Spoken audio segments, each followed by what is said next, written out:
नमस्कार, स्वागत है आपका दूरदर्शन मध्य प्रदेश के लोकप्रिय कार्यक्रम कानूनी सलाह में। हर बार की तरह इस लाइव फोन इन कार्यक्रम में हम एक बार फिर हाजिर हैं आपके लिए एक नए कानूनी विषय पर चर्चा लेकर। आज हम चर्चा करेंगे पॉक्सो एक्ट के बारे में, जो कि है protection of children from sexual offences act. ये एक्ट सन 2012 का है। इसके बारे में विस्तार से चर्चा करने के लिए आज के हमारे विषय विशेषज्ञ हैं भोपाल से senior advocate Shri Harish Mehta. Sir, आपका हम बहुत बहुत स्वागत करते हैं कार्यक्रम में, आपने कीमती वक्त निकाला। दर्शकों, आपको हम याद दिला दें, ये एक लाइव फोन इन कार्यक्रम है, तो आज के विषय से संबंधित उचित कानूनी मशवरा आपको हमारे विषय विशेषज्ञ देंगे। और टेलीफोन नंबर्स आपकी टेलीविज़न स्क्रीन पर दिखाए जा रहे हैं, जो है 0755260049, और एक टोल फ्री नंबर भी है जो है 180023300040। हमें आपके फ़ोन कॉल्स का इंतज़ार रहेगा। कार्यक्रम को हम शुरू करते हैं, और सबसे पहले सर हम आपसे ये जानना चाहेंगे कि पॉक्सो एक्ट को अगर आप आम भाषा में हमारे दर्शकों को समझाएं, ये एक्ट किस बारे में है? आम भाषा में अगर समझाने की बात आती है जी, तो इस एक्ट को जो लिखा गया है या बताया गया है, उसी में इस बात का समावेश है कि बालकों के साथ अगर कोई भी सेक्सुअल ऑफेंस हो रहा है, कोई सा भी सेक्सुअल असॉल्ट हो रहा है, उसके प्रोटेक्शन के लिए ये एक्ट बना है।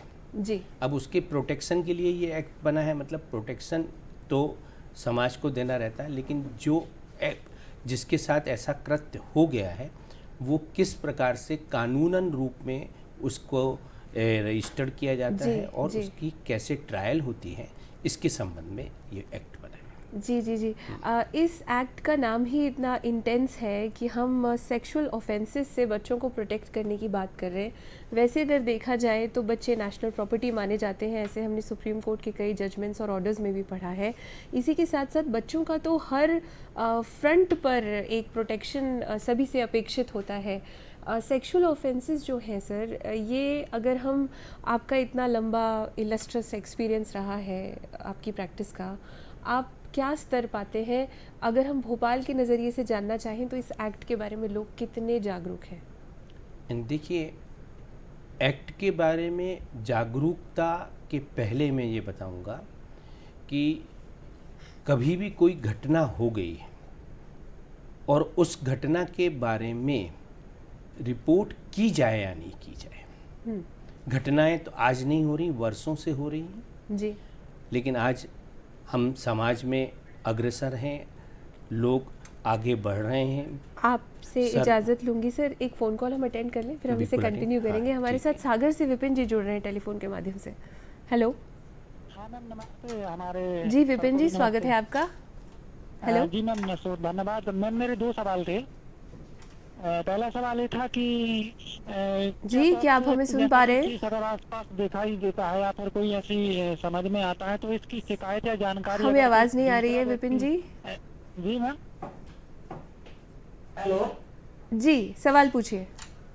ये सवाल मैम ये था कि क्या इसकी मतलब कोई जानकारी अगर पुलिस को दे तो उसकी जानकारी क्या गुप्त रखी जाती है या फिर उसका नाम गुप्त रखा जाता है? पहला सवाल ये था। अगर कोई दूसरा व्यक्ति जानकारी देता है तो। और दूसरा सवाल ये था कि क्या पॉक्सो एक्ट घरेलू हिंसा में भी लगता है? दोनों सवाल जी। देखिए, पहले वाले सवाल का जवाब आपका ये है कि जो भी व्यक्ति या तो पीड़ित है या पीड़ित का परिवार, पीड़ित के परिवार से संबंधित रिश्तेदार या कोई भी व्यक्ति जो इसकी जानकारी देता है, उसका नाम पूर्ण रूप से गुप्त रखा जाता है। यहाँ तक जब भी न्यायालय में यदि बयान भी होता है तो न्यायालय में बयान के समय भी उसका नाम उस ऑर्डर शीट पे या उसकी डिपोजिशन शीट पर भी नहीं लिखा जाता, सिर्फ पीड़िता लिखी जाती है या पीड़िता का भाई, पीड़िता की माँ। ये बहुत अच्छा एक्ट ये इस बात के लिए है कि समाज में एक आदमी तो पीड़ित हुआ है, उसको और पीड़ा ना दी जाए, उस बाबत ये कानून बनाया गया है। मैं तो सभी लोग से ये कहूँगा कि अगर इसी प्रकार इस बालकों के सेक्सुअल ऑफेंस से संबंधित कोई भी अपराध की जानकारी किसी को भी मिली है या किसी के साथ हुआ है या कोई पीड़ित से संबंधित है, उसे बगैर डर के आगे आना चाहिए, उसके खिलाफ रिपोर्ट करना चाहिए। जी जी जी, ये था आपके क्वेश्चन का आंसर। इसी के साथ सर दूसरा क्वेश्चन था इनका एक और। जी, इनका एक क्या आप हमारे साथ जुड़े हुए हैं अभी विपिन जी? जी, इनका जो दूसरा सवाल था सर वो इस बात पर केंद्रित था कि जो सेक्सुअल ऑफेंसेस जो होते हैं वो उनका किस तरह से उसकी कंप्लेंट हो सकती है, जिसके बारे में हम कार्यक्रम में आगे चर्चा भी करने वाले हैं। पहले वाले क्वेश्चन का आंसर जो आपने दिया इसके लिए आपके टेलीफोन का बहुत बहुत शुक्रिया। इनके कॉल से पहले जो आप हमें बता रहे थे कि किस तरह से लोग इस बात के लिए जागरूक हैं कि whether they should make a complaint और नॉट। देखिए, मैं सबसे पहले इस केस को बनाने की क्यों आवश्यकता पड़ी, थोड़ा सा उसको समझना होगा। जी ये बच्चों के साथ सेक्सुअल ऑफेंस वाला घटनाक्रम बहुत वर्षों पहले से चला आ रहा है, बहुत पहले से, लेकिन लोग डर के कारण से, इज्जत के कारण से, अपने घर के ही लोग होने के कारण से, आस पड़ोस के लोग होने के कारण से इसके संबंध में कार्रवाई नहीं करते। परंतु मैं ये कहूँगा कि जो पीड़ित बच्चा है उसके मन में क्या गुजरती है, कैसा वो महसूस करता है, और उसको जो दर्द है उसका दर्द के संबंध में अगर उसे सही समय पर नहीं जगाया जाएगा और सही समय पर उसको न्याय नहीं दिया जाएगा, बिल्कुल, तो वो आज आगे उसकी प्रगति को जो उसकी होनी है उसमें बहुत बाधा होगी। हमेशा उसके सामने वही चित्र सामने आएगा और वह आगे नहीं बढ़ सकता। लेकिन अगर उस घटना का रूप इस प्रकार के आया और उसको ये लगता है कि मेरे साथ जिसने भी कुछ घटना की है उसको सजा हुई है, तो वो अंदर से और मजबूत होता है। जी जी जी, क्योंकि उसका तो पूरा अभी जीवन बचा हुआ है। 18 साल की उम्र की अपन तक के लिए ये एक्ट है, परंतु इस एक्ट में हम लोगों ने बहुत से केसेस में देखा है कि आप मान के चलिए कि 10 साल तक की उम्र के ज़्यादा केसेज हैं। ये बहुत अनफॉर्चुनेट है, ये बहुत अनफॉर्चुनेट बहुत है। unfortunate। अपनी सोसाइटी में क्यों इस प्रकार के लोग ऐसा कृत्य करने के लिए उजागर हो रहे हैं, इसलिए ये एक बहुत स्ट्रिक्ट कानून बनाया गया जी। है। इसमें कड़ा दंड का प्रावधान है और इसका ट्रायल भी बहुत जल्दी शीघ्र अतिशीघ्र किया जाता है। जी जी जी, यही उद्देश्य है हमारा कि इस कार्यक्रम के माध्यम से हम ज़्यादा से ज़्यादा लोगों को जागरूक करें कि ऐसा अगर कुछ भी अनफॉर्चुनेट इंसिडेंट आपके आसपास हो रहा है तो अपने राइट्स के लिए अवेयर हो और इसकी कंप्लेंट आप ज़रूर करें। क्योंकि न सिर्फ जुडिशरी, इनफैक्ट ऐसी कई गवर्नमेंट पॉलिसीज़ भी हैं स्टेट लेवल पे भी और नेशनल लेवल पे भी जो कि विक्टिम्स को सपोर्ट करती है। और स्पेशली अगर हम बच्चों की बात करें तो बच्चों के लिए सर इसमें एक ऐसा सवाल भी आता है, जो बच्चे एडोलेसेंट होते हैं, एडोलेसेंट होने के साथ साथ वो बिल्कुल लिमिट पे होते हैं, वो बिल्कुल एडल्ट होने की वर्ज पे होते हैं और उनके साथ ऐसा इंसिडेंट हो जाता है। ऐसे केसेस में किस तरह से कंसीडर किया जाता है, डेट ऑफ इंसिडेंट से या डेट ऑफ जजमेंट जब जिस तरह आता है? जो भी है डेट ऑफ इंसिडेंट को ही ध्यान में रखकर नहीं, उसी डेट ऑफ इंसिडेंट से ही अगर वो 18 ईयर्स के पहले का है तो वो इस एक्ट में आएगा। फिर बाद में भले उसके किसी कॉन्सिक्वेंसेस के कारण से ट्रायल डिले हो गया है या जो कुछ भी हो गया है, पर उसमें ये फर्क नहीं पड़ेगा कि वो अब एडल्ट हो गया है। घटना तो उसको वही बतानी जो उसके साथ हुई है। जी जी जी जी, और एट दैट टाइम वो जो था वो बालक था, जी जी, एडल्ट नहीं हुआ था। एडल्ट होने के बाद यदि उसका बयान लिया जा रहा है, अब थोड़ा सा बयान लेने के संबंध में थोड़ी सी एक कोर्ट के सामने मैं आपको बताऊं, मेरे जितने भी ट्रायल्स हुए हैं कि कोर्ट एक बच्चों को इतना अच्छा एटमॉस्फेयर कोर्ट में दिया जाता है कि उसमें इस एक्ट में ही प्रावधान है कि जिस व्यक्ति ने वो जो कृत्य किया उस बच्चे के साथ, उसको सामने नहीं लाया जाता, क्योंकि उसको सामने लाने से वाली बात होती है। और कोर्ट ने कई बार बगैर कटघरे में खड़ा रख के अपने पास में बुलाकर घर का एटमॉस्फेयर देकर उससे ये पूछा कि तेरे साथ क्या हुआ बच्ची,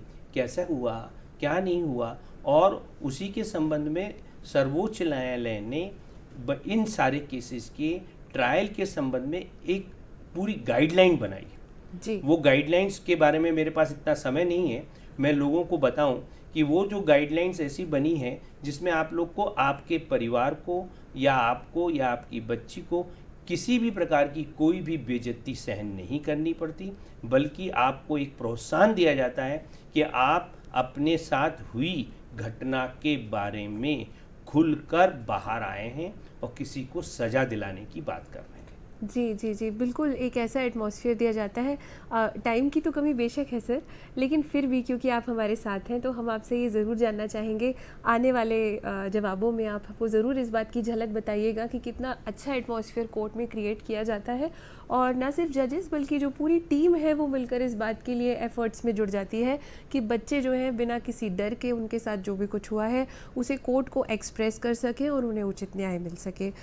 सर ये जो जैसे हमने एक बात करी, इसका ट्रायल कितना लंबा चलता होगा और क्या इसकी अलग से कोर्ट्स होती हैं? हाँ, देखिए जो एक्ट बना और इस एक्ट की मंशा, एक्ट बना देने से ही सब कुछ नहीं हो जाता।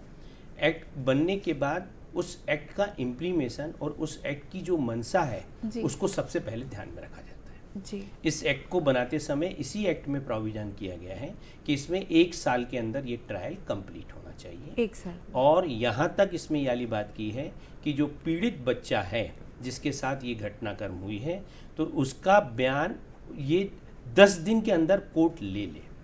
आपने देखा होगा कि ऐसे बहुत से केस जो आपने न्यूज़पेपर में भी पढ़ा होगा, खंडवा में, अपने भोपाल में कई ऐसे केसेस हुए हैं जो बच्चों के साथ रैप के बाद मर्डर, ऐसी सारी स्थितियों वाले जो केसेस थे उनको कोर्ट ने विदिन 2 महीने के अंदर फैसला कर दिया। और वो सब क्यों? इस एक्ट के कारण से।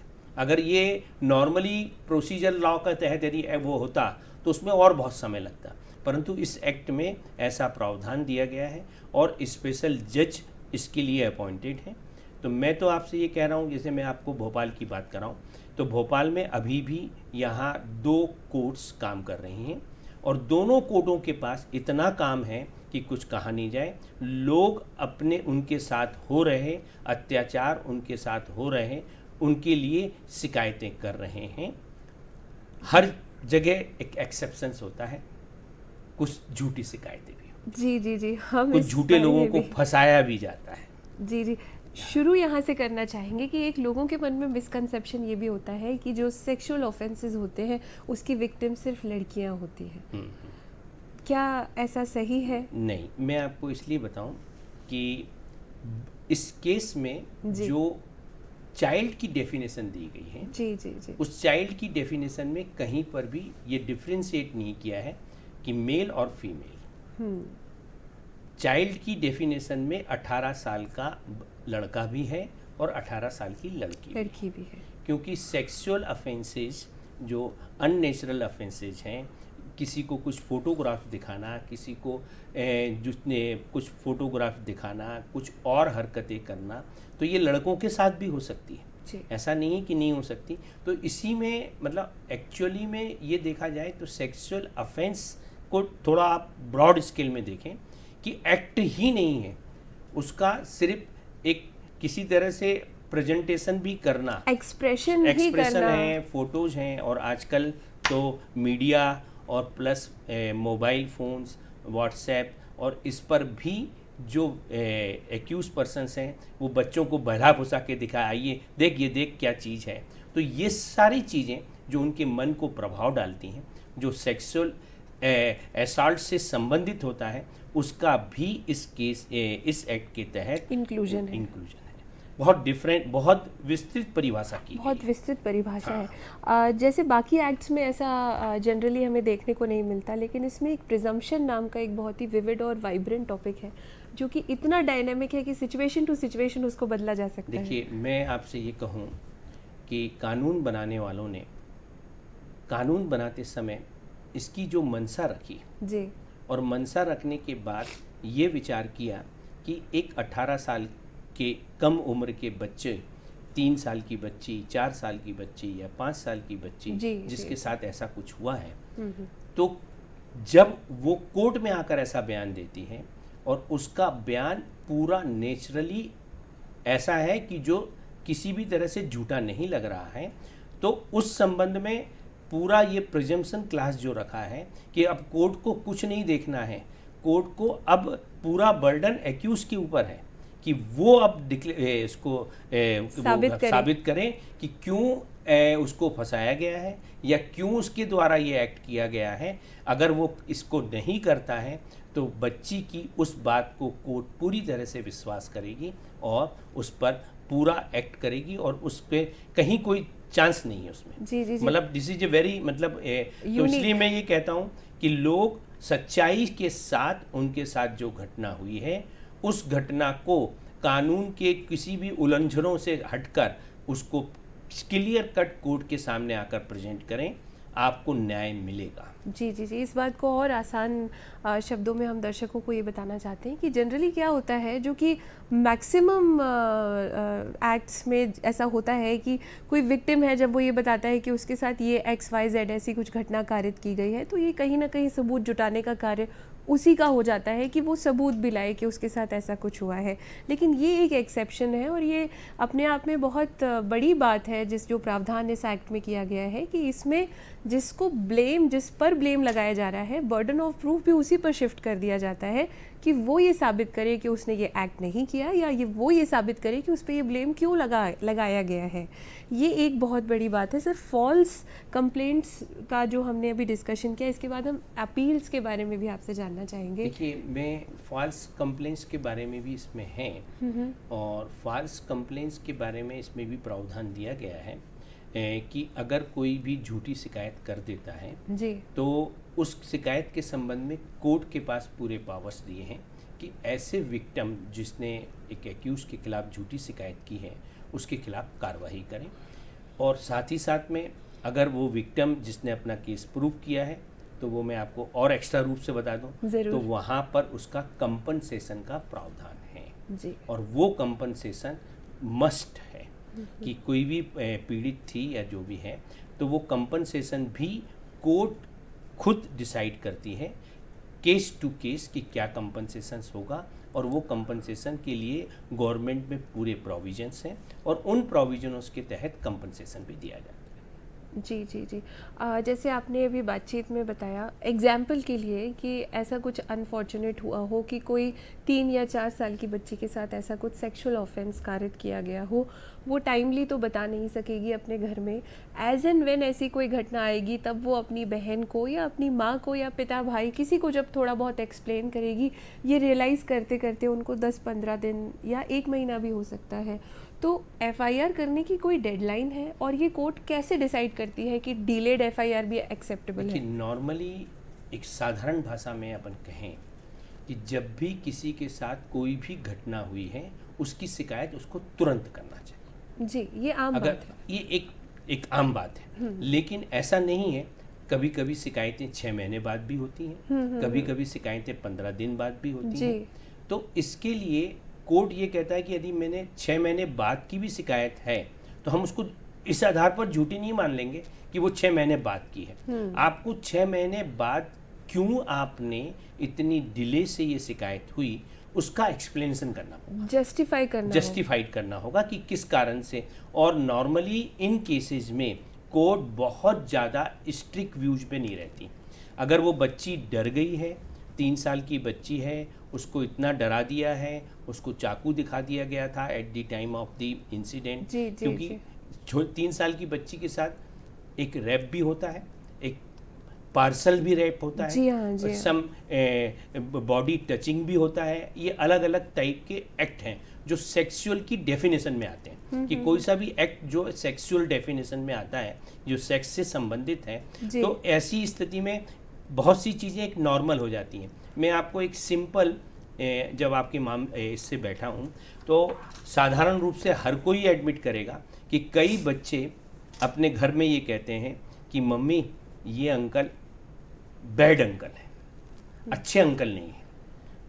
ये जब ये बच्ची बोल रही है कि ये अंकल अच्छे नहीं हैं तो इसका पीछे रीजन क्या है, उसको तो सबको एक जैसे ही मानती है, तो कुछ ऐसा कहीं ना कुछ कारण है कि जिसमें वो कहती कि ये अच्छे नहीं है, तो उसमें 3 साल की एज में भी वो सेंस आ जाता है कि उसके साथ क्या हो रहा है और वो क्यों बैड अंकल बोल रही है, क्यों ये अंकल अच्छे नहीं है। ये वाली बात आप नॉर्मली आप देखना कि कई बार की नहीं, वो मम्मी मैं अंकल के पास नहीं जाऊंगी, या ऐसा कि मैं इस अंकल से नहीं मिलूंगी, ये वो उस अंकल को देख के भग जाएगी।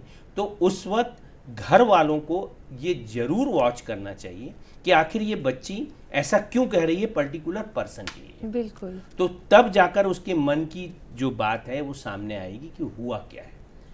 ऐसे ही मैं आपको बात बताऊं कि कई बार लोग अपना किसी को तंग करने के उद्देश्य से लेकर, तो नॉर्मली अपने बच्चों को कभी भी कोई ऐसी गलत भावनाओं में लेकर किसी के खिलाफ रिपोर्ट नहीं करता। इसलिए 99% ये केसेस में जो एविडेंस आता है उसमें कोर्ट काफ़ी कुछ विक्टिम्स को रिलाई करती हैं और वो जो सरकमस्टांसेस होते हैं उन सरकमस्टांसेस के आधार पर ये कार्य। जी जी जी जी। एक बार आप हमारे व्यूअर्स को ये भी बताएं संक्षेप में कि रिपोर्ट करने का सही तरीका क्या है, क्या उनके पास सफिशिएंट एविडेंसेस भी होना चाहिए और ऐसा वो क्या अपने साथ रखें कि बच्चे की साइकोलॉजी को भी नेगेटिव इम्पैक्ट ना पड़े। कभी भी सेक्सुअल ऑफेंस सामने नहीं होता, सामने हो तो उसकी तो इमीडिएटली एक्ट हो जाता है, हो जाएगा। हाँ इमीडिएटली। लेकिन जब जब भी ऐसी परिस्थितियां होती हैं, जब जब भी नॉलेज होता है, तो कंसर्निंग पुलिस स्टेशन में आपको बच्चों को ले जाने की ज़रूरत नहीं है। ये पूरा इसमें इस केस में लॉ है, इस केस के रूल्स बने कि जो एडल्ट है वो जाकर पुलिस को ये बोलेगा और पुलिस वाले खुद वो घर पर आकर उसका बयान लेंगे जी। और क्योंकि पुलिस स्टेशन जाना उस बच्ची के लिए एक और अनदर टॉर्चर है जी। तो उसके लिए ये बढ़ा है कि वो संबंधित पुलिस ऑफिसर और सीनियर पुलिस ऑफिसर जो भी है और ख़ास तौर से लेडी, तो वो उनको वहाँ भेजते हैं और वहाँ बैठकर उसका वीडियोग्राफी का बयान लेते हैं। जी जी, ऑन कैमरा ये सब होता है, ऑन कैमरा उसका बयान होता है। तो ये सारी चीज़ों को देखने के बाद वो एनालिसिस होता है कि हाँ ये केस है या नहीं, ये सारी बातें उस वक्त आ जाती हैं। जो तो रिपोर्ट करने में भी कि बच्ची को ले जाना पड़ेगा आपको, ऐसा है, ऐसा नहीं है। आपको विक्टिम को ले जाने की ज़रूरत नहीं है। आपको हर जगह उस विक्टिम के साथ जो भी घटना हुई है एक अच्छे वातावरण में उसका इन्वेस्टिगेशन होगा, डॉक्टर के पास भी जाना होगा, डॉक्टर के पास भी एग्जामिन करना होगा, तो बहुत नॉर्मल तरीके से, क्योंकि उस बच्चे का 3 साल के बच्चे का जिसको आगे जाकर उसकी साइकोलॉजिकल कोई भी इफेक्ट ना हो, उसके लिए ये बात होती है। तो उसको ध्यान में रखते हुए ये सारी कार्रवाई की जी जी जी जी जी अवेयर होने की ज़रूरत है। अगर ऐसी कुछ अनफॉर्चुनेट घटना आपके आसपास हुई है तो इसी फिलॉसफी को ध्यान में रखते हुए सिचुएशन को सपोर्ट करें और उस बच्चे की साइकोलॉजी पर कोई भी नेगेटिव इम्पैक्ट ना होने दें।